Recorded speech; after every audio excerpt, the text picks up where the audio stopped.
көздері түгел, иә, көрінетін, қазір көрінетін харптер бар мынада. Көрінетін харптер. Пока жобалап оқуға болады. Мен осыдан 6 жыл бұрын келгенде бұдан көріп тәуір еді мынау.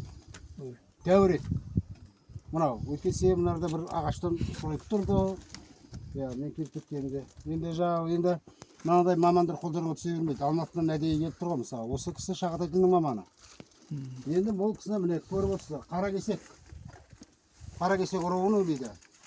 Қаракесек руының нарда Жақау деген бар еді. Жақау. Иә, тайпасы. Тілестің баласы мына. Тілестің баласы. Мынарда енді біз мына Ақай дегенде біз мына Ақан деп тұрмыз, иә дейміз. Қабан. Иә, Қабан деп тұрмыз. Енді мынарда Ақтан екені мынаның явыны, кәдімгі. Ақтан екені мынарда жатқан точно сол кісі екені. Ақтан уфат болды дейді. Уфат 63 міне. Жасында. 63 жасында. Анда 84 деп қойған. 63 жасында, міне жасында уфат болды.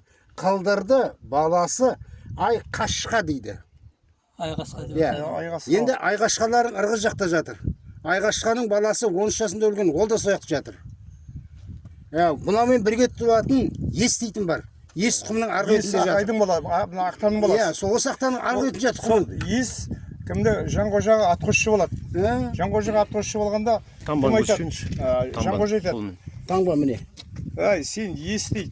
Сен дұрыс адам болсаң,